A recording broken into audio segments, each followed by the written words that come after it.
Hello, everyone. Welcome to today's webinar, Not So Impossible Choices, Determining Priorities for Collection Salvage. Before I jump into my little introduction spiel, I just wanted to say thank you to everyone for bearing with us in our rescheduling of this program. We apologize for any inconveniences that this might have caused. So I have just a few housekeeping notes and community guidelines to mention. One, if you have any sound or technical issues today, please let me know in the chat box with the direct message and I'll do my best to help you out. This webinar is being recorded, and the recording as well as a PDF version of the slideshow is going to be sent out to all registrants within the next week or so. We ask that you please make sure that your hands are not raised throughout the program, but we will have a Q&A section at the very end in which you can ask any questions either through the hand raise function or through the chat box.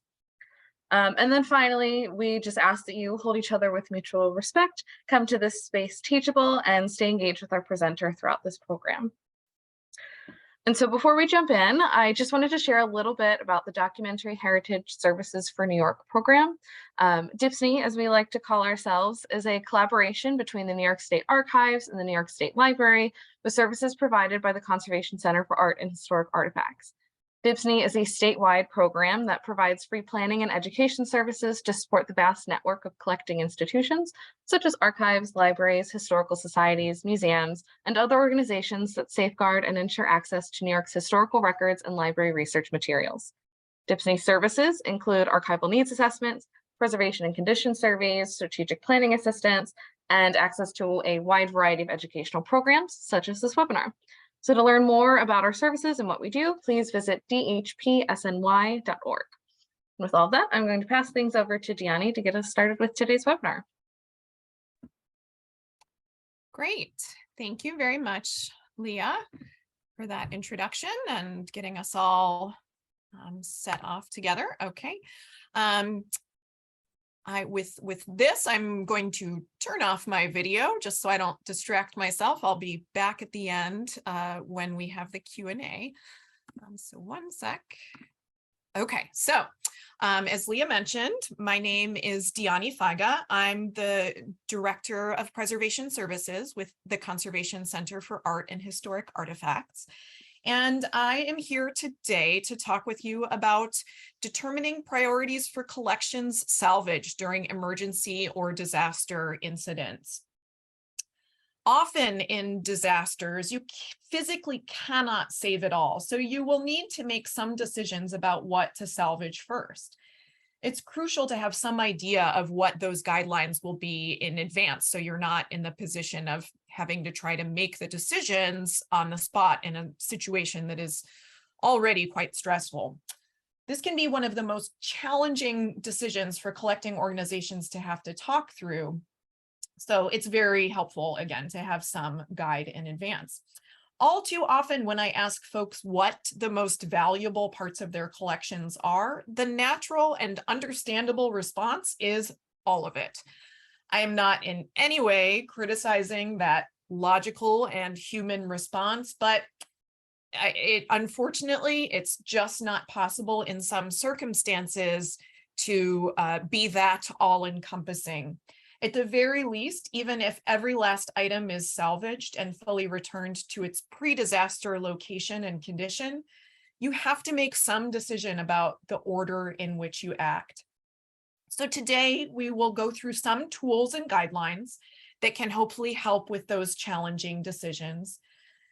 I'm not here to pretend that this will ever be a completely easy process, and I have to emphasize, as I will several more times throughout the afternoon, that there are definitely not one-size-fits-all solutions. What makes all the sense in the world to one organization may be completely irrelevant to the next.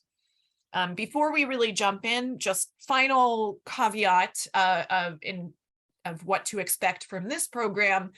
I will not be going into any great detail on actual salvage procedures themselves.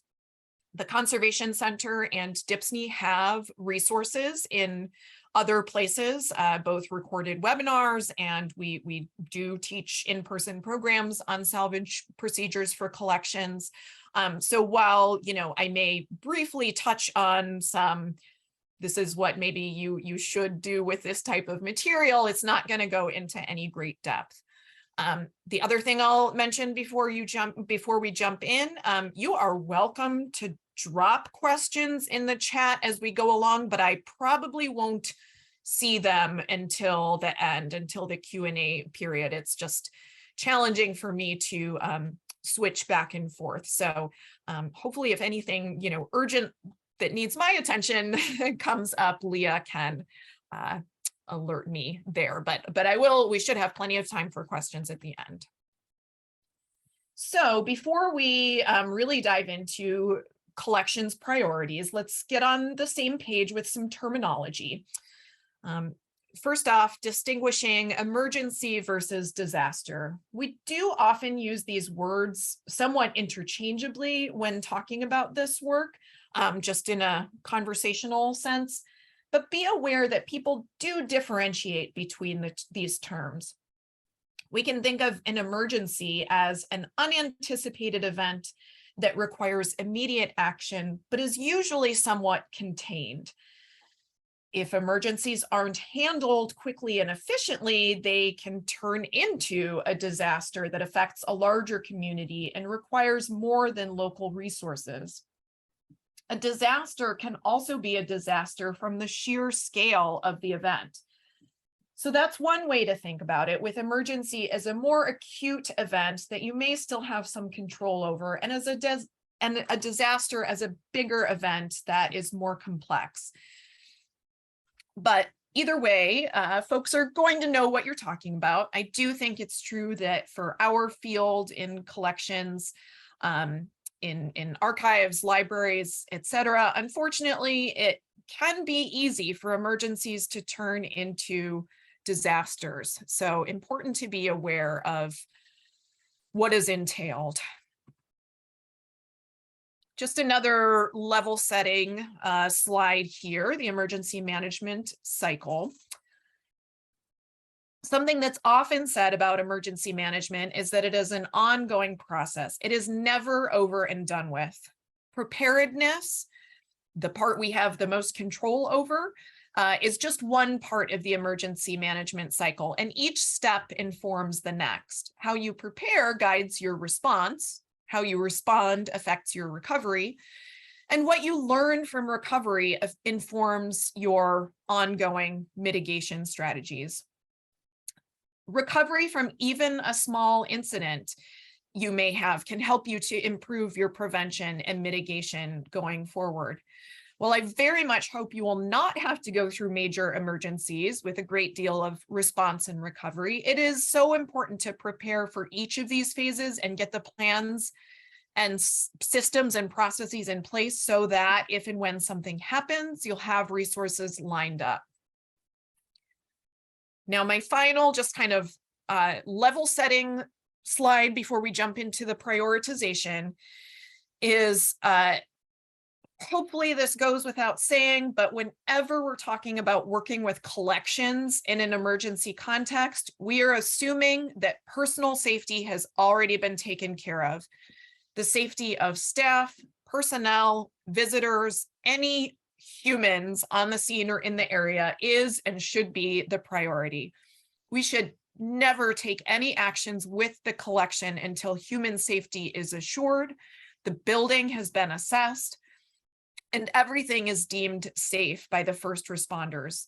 If you're not sure, consider the building and the collection itself as potentially dangerous until the professionals confirm it's safe to proceed. Some of my colleagues like to relay, well, I can't say like, but have used as an example the story of an incident that happened during a flood crisis at the University of Hawaii, where a staffer eagerly raced into a flooded basement storage area. The bottom step was covered by the water and actually damaged, and the person couldn't see that step, so they fell and injured themselves. So then they had to be attended to and were not able to help with collections recovery. Understandably, we become devoted to our collections and sites, and we want to protect and care for them in a crisis, but personal health and safety always comes first.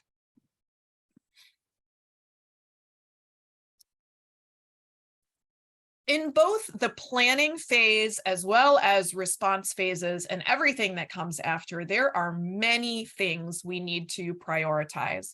I won't get into a complicated meta discussion about prioritizing priorities, but just to acknowledge that the collections are one piece among many. I did the search find function in a PDF text of one of my favorite texts about emergency preparedness, and some form of the word priority or prioritize came up 138 times. So in addition to the very important fact that human health and safety is a priority above all else, what are some other considerations we need to be juggling?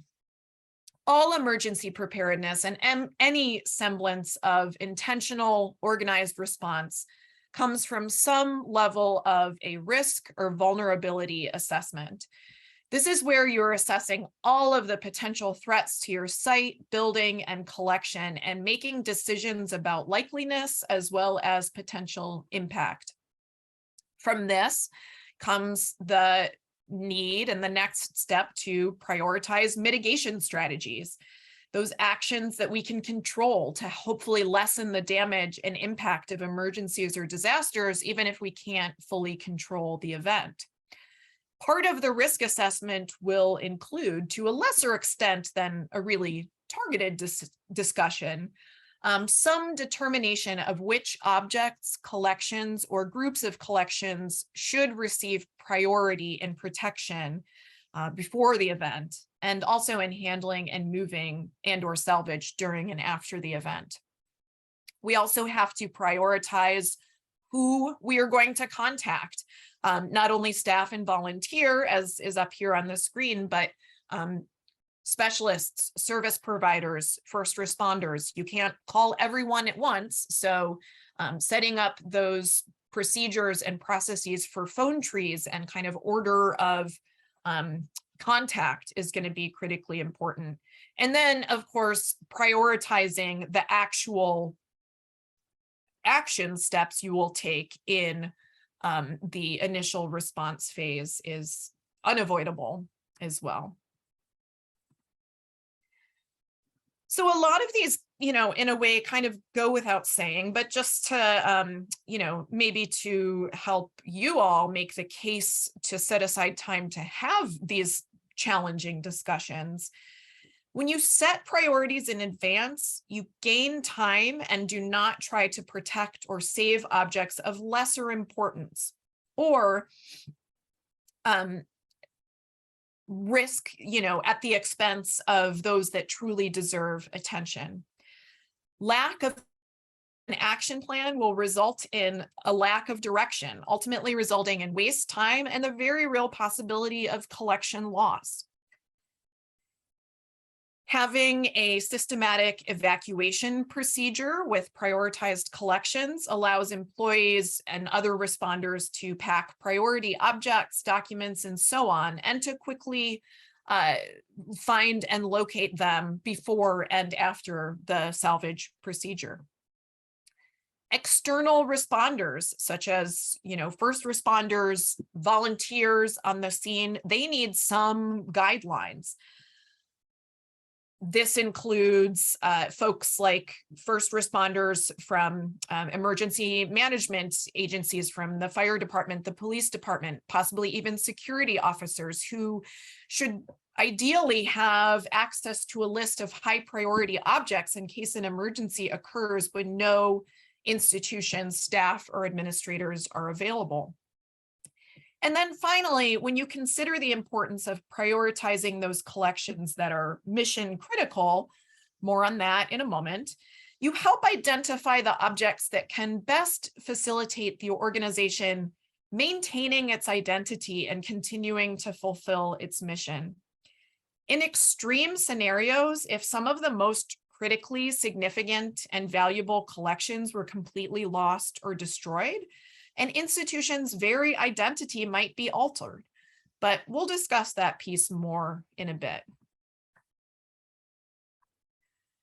Like many aspects of emergency preparedness, setting priorities for collections happens in different ways at different times throughout the process, throughout the event.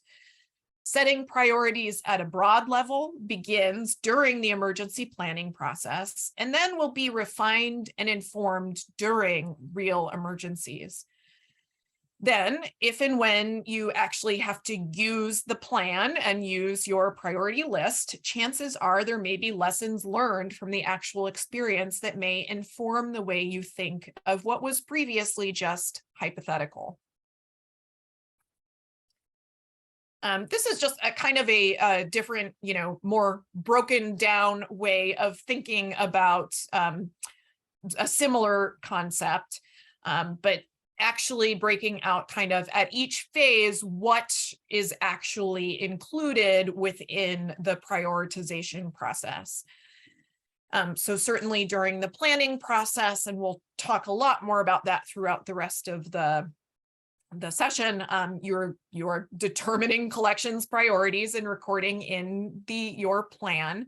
And part of that is going to be identifying high-risk physical formats.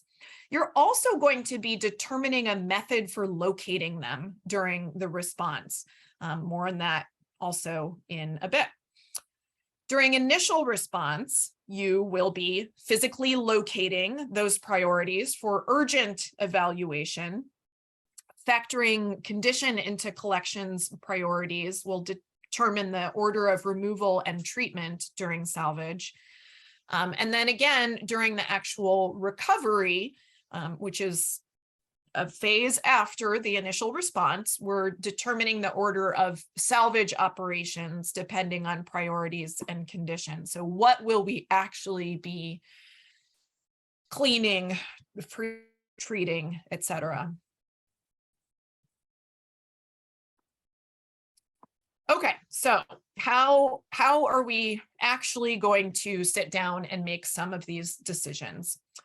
First, we need to assemble a planning team. This is a really important step, actually. It's important you get the right players in place from the beginning to make these conversations and discussions successful. Gaining the support of as many staff and board members as possible is an essential part of making sure that everyone is at least in some general frame of agreement about the priorities. And obviously, all planning must be supported by the administration if resources are going to be allocated for implementation of the recommendations. You can't, if there's a plan in place that is completely put together by collections staff and the director or board that have to approve all decisions don't agree with that plan, there are challenges. I'm not saying that the administration or board ruling should overrule the collection staff. In fact, it should be probably more the other way around, but that situation would indicate that there needed to be room for a lot more conversation and discussion. Certainly, representation from every department with collections care responsibilities is critical. And in a smaller organization, and a very small organization, that's going to be pretty straightforward. There's often only, one or even a half-time person whose position is fully devoted to collections care in some respect. In slightly larger organizations, you're going to have to bring in staff members or volunteers with different perspectives about different collections goals.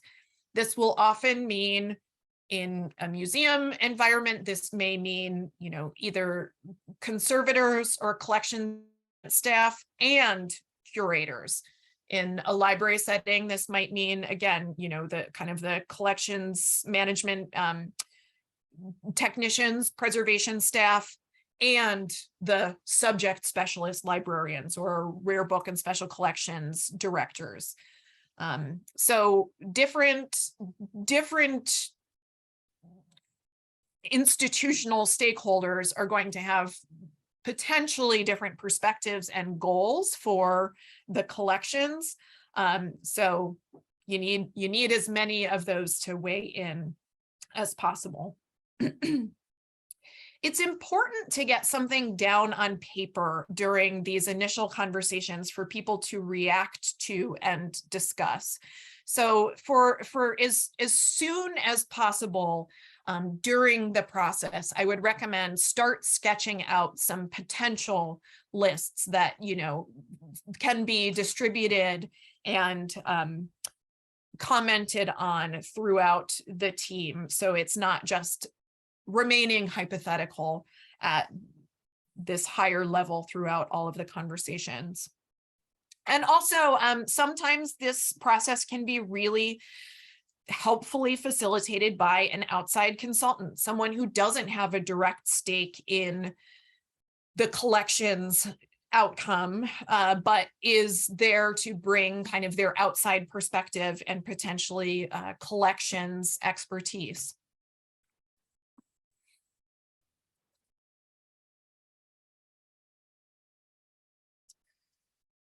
So as far as initial steps for prioritization, try as much as you can, and I know this is easier said than done, but try to look at your collections with a fresh set of eyes. We talked about risk and vulnerability assessments a little earlier, just kind of in the abstract, but definitely recommended undertake at least kind of on an intellectual conversational level, collections focused risk assessment, if not a more formal process.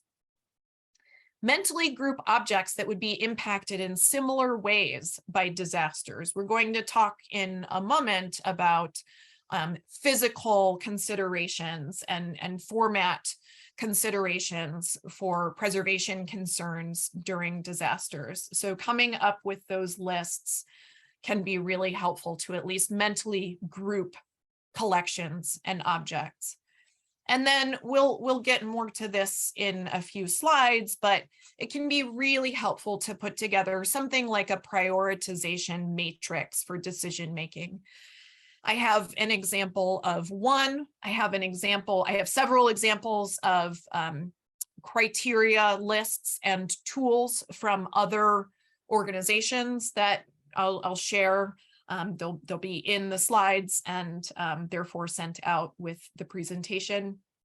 But some of the questions to ask during these conversations are, and I'm going to unpack in the next couple slides, but what are the materials that are most important to the institution? Which ones have the highest historical value, monetary value?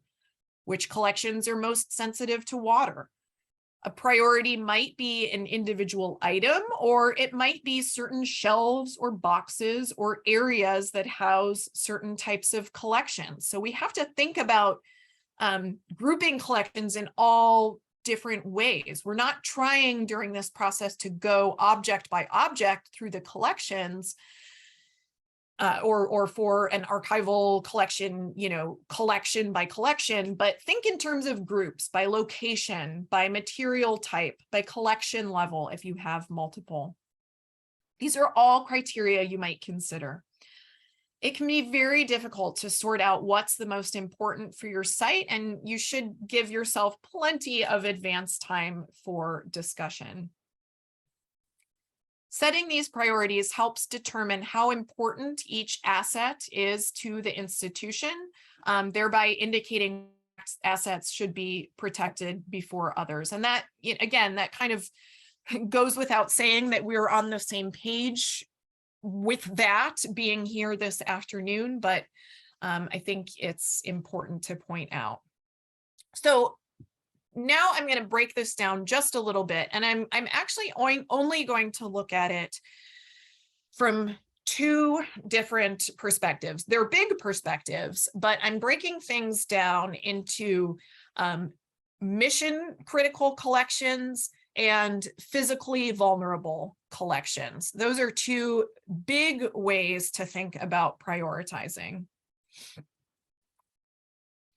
So the mission statement is, of course, the core of the institution's purpose and intention that will organize how your institution operates in order to achieve the goal of its mission.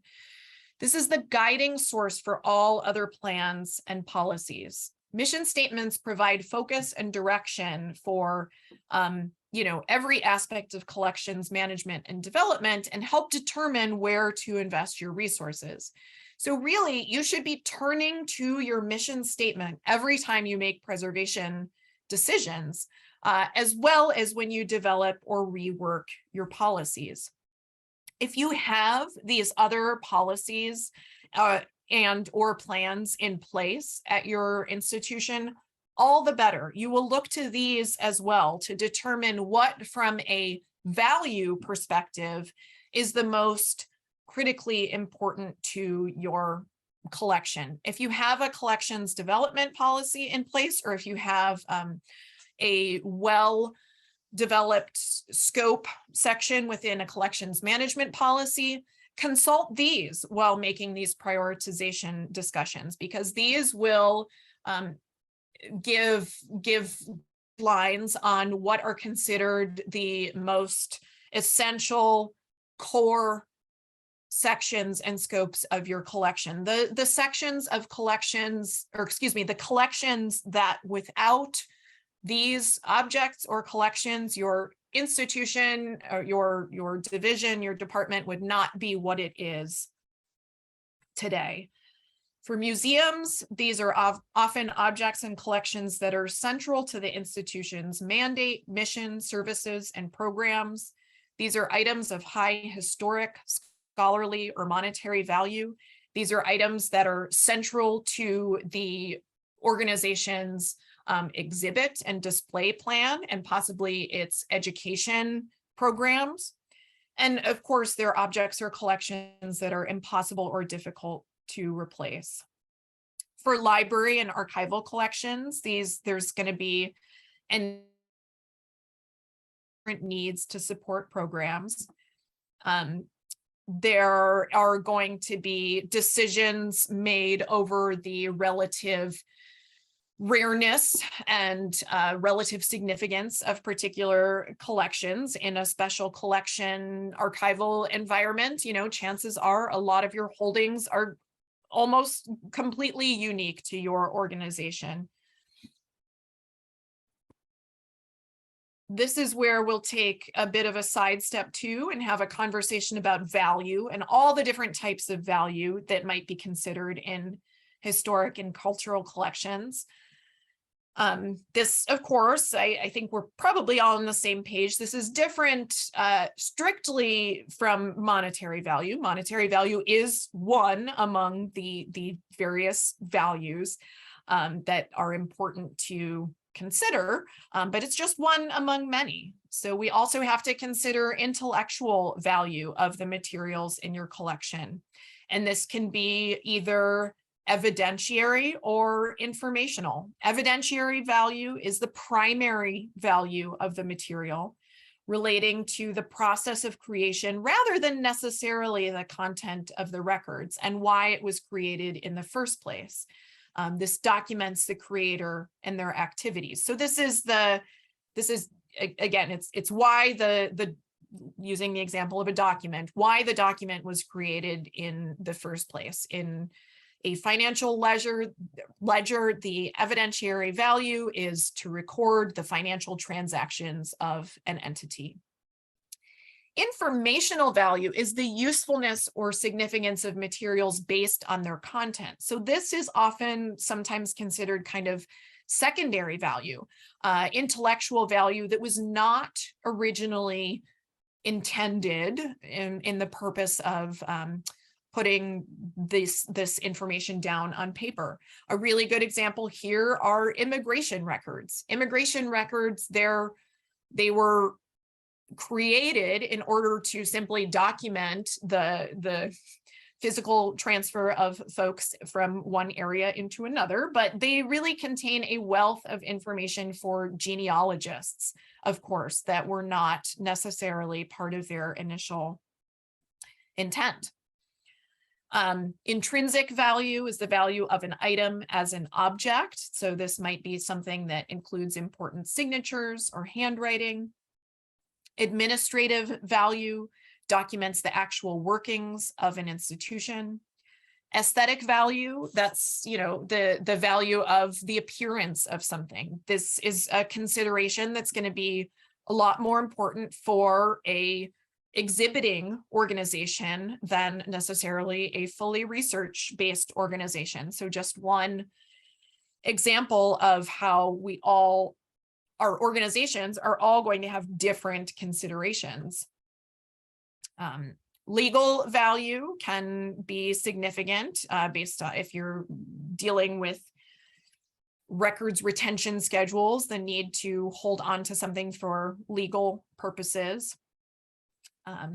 You might consider taking something that you wouldn't normally, or giving something a slightly higher level of value than you normally would because it is particularly historic or the first example of something.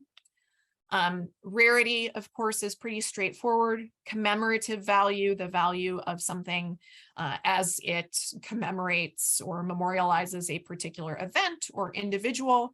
And then, of course, monetary value, which is relevant here too, but not quite at the same level that it is for, say, insurance purposes. So those are some of the many considerations around non-physical considerations that you're going to have to weigh. I'm going to move now into kind of the bulk of the priority discussion, which is on physical considerations. So first off, I just want to say the top priority for salvage in many situations, I'll explain my asterisk there in a moment. The top priority will always be collections that pose a critical risk of damaging other as yet unaffected collections and or being a health and safety hazard.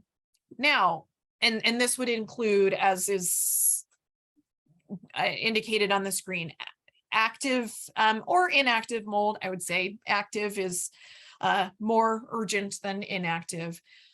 Active insect infestations or damp or extremely soiled objects. Now, I'm sure you are probably all thinking in some situations, one or all of these things may be pervasive, at which point this guideline kind of breaks down and becomes less relevant. But I just want to include it here to say that if you are in a situation where, for example, only a certain room or a certain shelving unit appears to be suffering a mold outbreak, that will determine your response.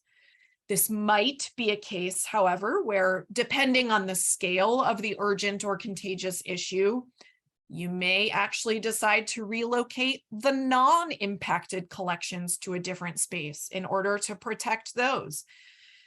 This might come down to a game time decision based on available space and scale of the incident, but it's definitely something to be aware of. These are just some more examples of items that have pretty significant, potentially contagious mold and or, in the image on the right here, insect damage.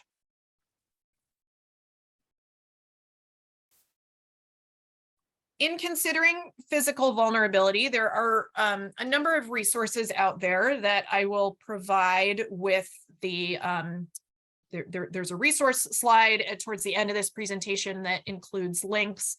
There are, I mean, like I said, there are so many different ways to think about the physical vulnerability of collections that these charts that some other folks have put together are a really good way of just breaking things down into kind of extremely sensitive, and relatively stable collections. This is just a one page of one of these charts, and I'm going to just zoom in on this first category here, because I know with DIPSNY, we are largely dealing with archival and library collections. So let's look at book, paper, leather, parchment, paintings, and drawings.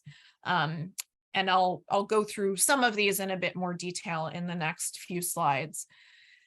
So for extremely sensitive, we're looking at those items with soluble inks. So this would be manuscripts with soluble ink, or any artwork with water-soluble media, such as watercolors, maps, or anything, I would argue, with hand coloring or made by photoreproductive processes. Any coated paper, so that's often magazines, but also often kind of your art books or your coffee table style books. Anything with shiny paper, chances are it's coated, and I'm going to go, that has its own slide in a second. Leather and vellum bindings and manuscripts. These are particularly, these are all, I should mention, this is all just talking about water events. Water is the most common type of physical emergency or disaster to impact cultural collections. So often when we think about salvage, we think about what is vulnerable to water. Leather and vellum bindings and manuscripts. The leather and vellum itself is quite sensitive to water and needs to be dealt with in a very particular way in order to dry safely. Diaries and journals. These are high risk because of their composite nature and the fact that they often have water soluble inks, whether it's pencil or pen writing on the internal pages. Paintings are often going to be a higher rates of success, but the structure and format is such that you want to address them as soon as possible. Drafting linens and blue line drawings are also a high priority for immediate attention. So just to kind of break down some of these a little more. Coated paper, as I mentioned, magazines, coffee table books, must not be allowed to air dry in a clump or it will permanently block together. Often this paper, it's actually clay coated. So when the clay dampens and then dries again, I mean, think about what dry clay does. It sticks to itself. So it is very, very, very challenging even for conservators to fully separate this type of paper once it has blocked together. If this type of paper is slightly damp and the pages are separable, you want to air dry interleaved pages before the items have an opportunity to dry. If it's completely saturated, ideally coated paper should be frozen as soon as possible for subsequent vacuum freeze drying. And as I mentioned at the top, like I'm giving some kind of quick salvage guidelines. This is not meant to be a program on salvage procedures, but rather on the types of materials that are a priority. Records with water-soluble inks, or as I mentioned, watercolor paint should be ideally frozen immediately to arrest the migration of moisture that can feather and blur the inks and paints. For photographs, we break things down between those that need to be kind of urgently addressed within 24 hours. And those include cased photographs and glass plate negatives. Again, because of the different medias involved are going to react differently from one another. And also because particularly with cased photographs, they are of such historic significance that they're going to be inherently vulnerable to begin with. Within 48 hours, we have a little bit more time to deal with color prints and film, silver gelatin prints and negatives, albumin prints, and salted paper prints.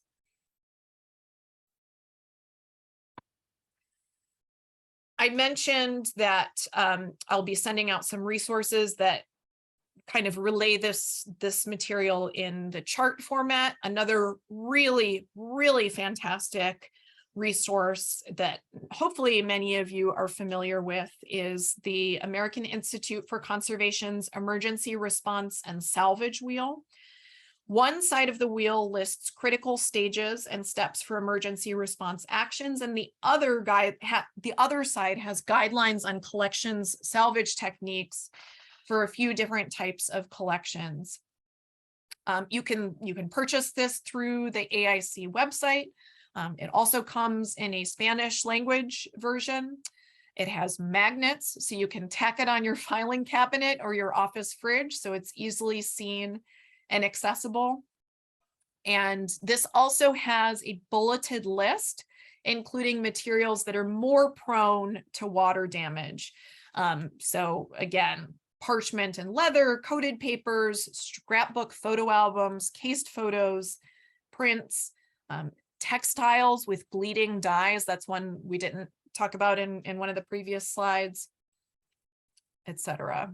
So really, really excellent resource for kind of a quick guide on making some of these decisions. I'm not going to go into this slide in a huge amount of detail, just because it's really going to depend so much on the nature of the event, the physicality of your site, etc. But I just want to mention that, you can put your best laid plans in place for determining what your institution's salvage priorities are, and there may be other variables that kind of get in the way of fully following through with the list in the order that you have prepared it. Size and weight of objects is going to impact the efficiency of response and salvage. If it's a lot easier to just grab some smaller collections or objects rather than wait for the 4 individuals who would be needed to carry out a really large sculpture, that's definitely going to impact the order of business.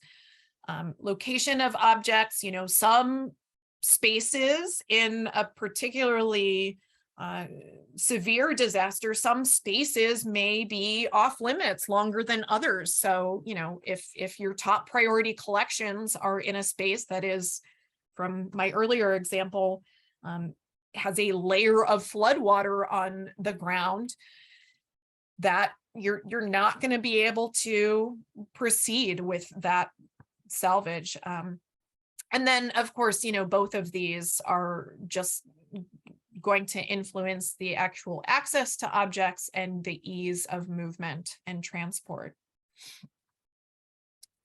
So I promised some thoughts on matrices, and this is an example. This matrix was actually put together not for determining salvage priorities, but for determining processing priorities within collections. And so if anyone in the audience has taken the Conservation Center's identifying preservation challenges during processing workshop, you will have seen this matrix. And if there's interest, I can send out a blank version. I have a blank version that you can use, but basically it's really simple, but it breaks down everything from the object type. And obviously this can all be customized for the types of objects and collections within your organization. The condition level of the damage, the use, is it a research or study collection or an exhibit collection? And then your priorities are going to shift depending on whether for a research study collection, of course, the content is the primary priority of the material. For an exhibit collection, again, we talked briefly about the aesthetic value, and then relevance to the collection. So, whoops. Depending on all of those things, it would be a bit of a bear to go through this for every object or every collection, but it could be a useful exercise to go through to just have the conversations around how these different factors are going to influence each other in decision making. The next couple slides are just some examples from resources that I will link to. These are examples of, sorry, I'm trying to get rid of the, sorry, don't mind me, technical minor issue, but these are examples from some resources that I'll send out links to, just ways that these particular organizations, this being the Harvard Libraries, have broken down their prioritization criteria from irreplaceable, essential, all the way down to expendable. This is a simpler first priority criteria list from the National Park Service that I will link to as well.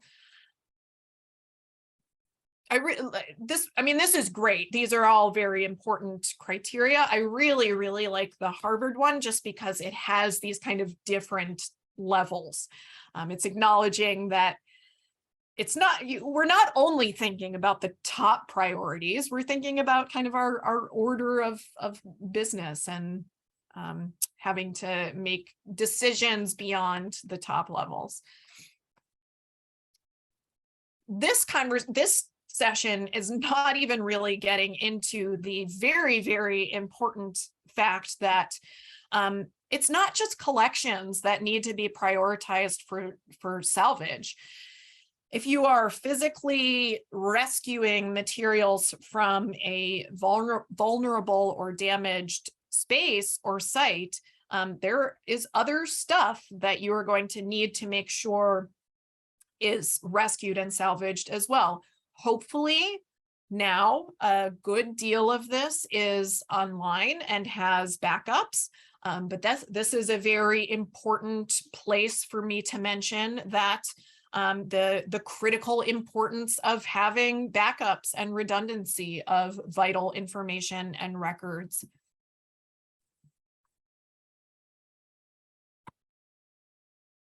Other questions to consider. This top one is a really big one. With loans, there are some many, I would say, institutions that have kind of made the decision that loaned items, items on loan to them, will be among the top priorities for recovery and salvage, simply because it's a goodwill effort to be generous to our lenders. But that's going to be part of the conversation. I'm not the one to tell you that has to be your institution's decision, but definitely a question to consider with the group. Important to determine if you do have collections insurance at your organization. Are the items on the priority list covered under the insurance?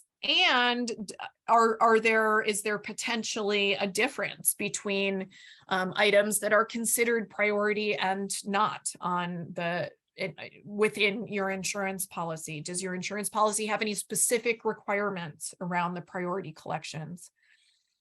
And then finally, just a practical consideration, recognizing and keeping in mind that this is not a list to be created and just set on the shelf forever. This is a list that needs to be updated and checked and discussed on a somewhat regular basis, definitely as your collection grows and potentially changes. The list itself, and I just have a couple more slides here before I'll get over to questions. Often the list itself will be incorporated into a comprehensive emergency plan, but I do want to acknowledge that some organizations make the conscious decision not to include the priority list within the overall emergency plan. The security parameters around this may be different than the overall plan. But if that is the case, if you do want to keep this separate, you want to make sure that it is easily accessible by those who need it. You want to make sure that this is, obviously, this list is kept in multiple locations, just as an emergency plan should be. You could develop different lists for different locations of the building, but that, just a warning, that does become complicated rather quickly. Keep in mind that something like this needs to be as accessible as possible to external folks, including first responders. So anything that make it as simple and straightforward as possible, anything that includes any kind of internal knowledge to collections staff, to institutional staff, is probably going to be completely ignored by external folks. So keeping these lists as kind of clean and informative and up to date as possible is really critical. Once you have a priority list, there are different ways to highlight those materials, such as with color-coded labels or markings on the outer box. Showing the locations of these items on a floor plan is also a really great way to help show staff and responders to be able to identify the priority items quickly and easily. Some ways that organizations have chosen to physically mark boxes or items on the shelf is with reflective tape that would glow even if the power is out when using a flashlight, with different colored stickers. You might need to make visually distinctive cues for different types of priorities, for example, mission-specific priorities versus format or physicality specific. The latter will likely need attention from a conservator, so it might be helpful to delineate those from each other. But again, don't overcomplicate it. You can have 2 different colors of stickers, but don't have 6, and make sure that it is very, very clear and obvious what the different colors indicate. Now, with this too, I'm here to say that there is inherently a security issue in visually identifying these on the shelf. So the idea that if someone somehow knew what the red dots on the boxes meant, that they would understand that those are the highest priority items and therefore maybe at risk for theft. So it's just something to weigh. Are you weighing the accessibility versus the risk of identifying these visually? This is just my kind of placeholder slide to, again, acknowledge that you do want to make sure you determine and spell out salvage procedures for priority collections. We have lots of resources on salvage procedures. And for those of you attending who are in New York, DIPSNY will be having in-person workshops, hopefully at some point in the relatively near future, that cover some salvage procedures. But the importance of developing not only specific salvage procedures, but specific handling guidelines for priority objects is really critically important, but something that we can't quite fit into this program. Final slide here before we get to resources and questions is just make prioritization part of training. If you do emergency training, if you do tabletop exercises or which are literally just kind of sitting around a table talking through an emergency scenario, or if you do functional exercises, which are a simulated incident which folks are physically moving through the space, but not a real disaster. Make prioritization part of this. It's a really important factor in planning, preparedness, and response. And it can also be an opportunity to reevaluate priorities after training exercises might reveal gaps or questions with the priorities. These are some there are a lot more resources out there on emergency preparedness and response, but these are some very targeted resources that have information on prioritization. So rather than bog you down with a lengthy list, I just wanted to give some really focused recommendations here. And with that, I've seen that there's been some activity in the chat, so I'm gonna hop back on video and check out the chat here. So I know that we don't have a huge amount of time for questions, so I'm gonna try to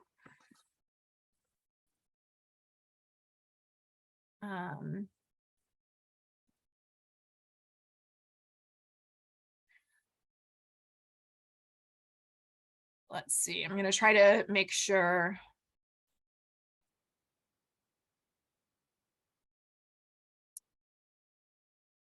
Okay, cool. Some folks got questions answered.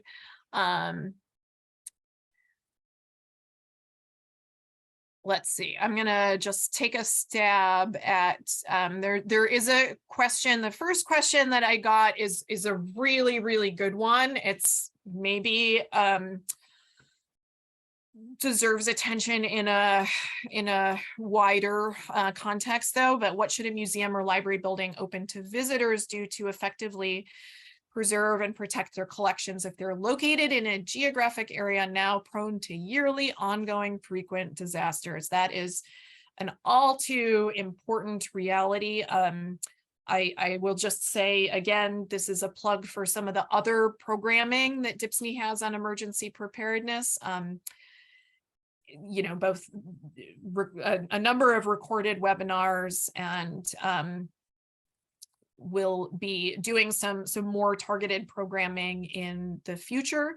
Janine, you are absolutely welcome to reach out to me if this is something you'd like to discuss a little more.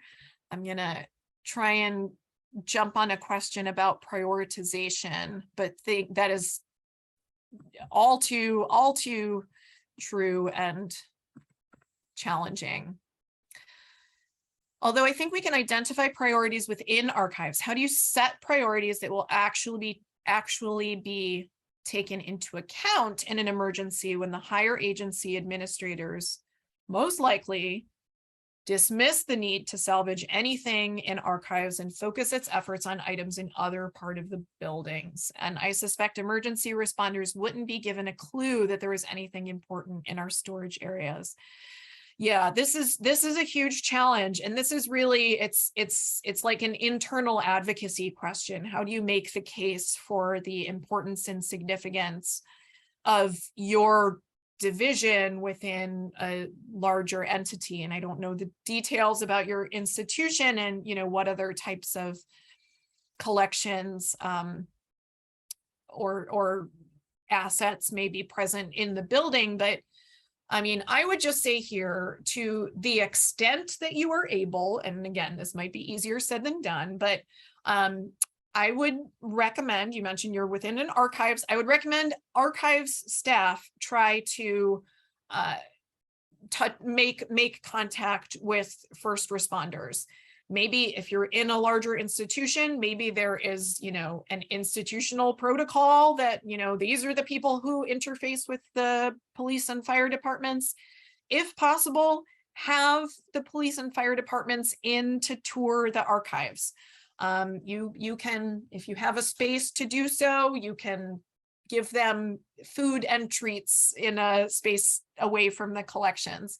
I think you're absolutely right that emergency responders might not have a clue that there's anything important in your storage areas if they're not otherwise alerted to it. But, you know, the more that you can work directly with them and teach them about your collections and the importance of your collections, and particularly within an archive, that is irreplaceable information. Again, I don't know the specifics of your institution or your collection scope, but chances are, whatever you are an archive of, there would not be a record of that entity if those collections were completely damaged and lost. So, you know, I be an advocate for yourself. I know that's easier said than done, but keep having the conversations and be a squeaky wheel is my recommendation.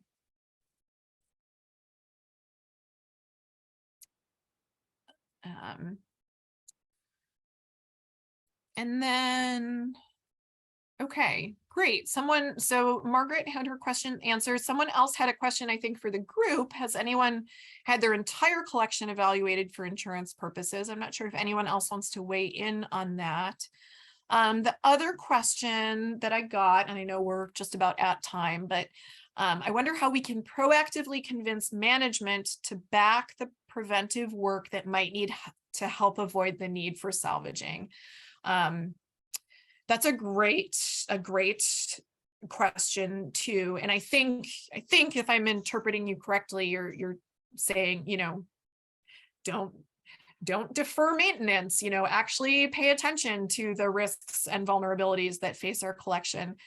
I would say if you haven't already or relatively recently have a risk assessment or a preservation needs assessment done by some external assessor who can identify the risks and the needs of your collection. It might be 99.9% stuff that you as a collection staff member are already well aware of, but having it in writing by an external person can help make that case to administration. It can also be, I mean, if you need to kind of advocate and justify for having that type of work done, you can share that it can be used as a fundraising tool. Many grant applications require having some sort of either, again, preservation assessment or kind of collections focused risk assessment undertaken within the past 10 years or so. So you could, you know, potentially make the argument that you're feeding two birds with one seed. You are identifying your risks in writing, and you are potentially setting the organization up for future funding. But all right, well, those are the questions that I got in chat. I'm definitely happy to take other questions via email if you have ones. I definitely recommend emailing me. I know my phone number is up here, but I will get your question more reliably if you email it rather than try and call me. So thank you all for your time, and thanks to Leah and Dipsney for giving me this opportunity, and good luck with making these tough decisions.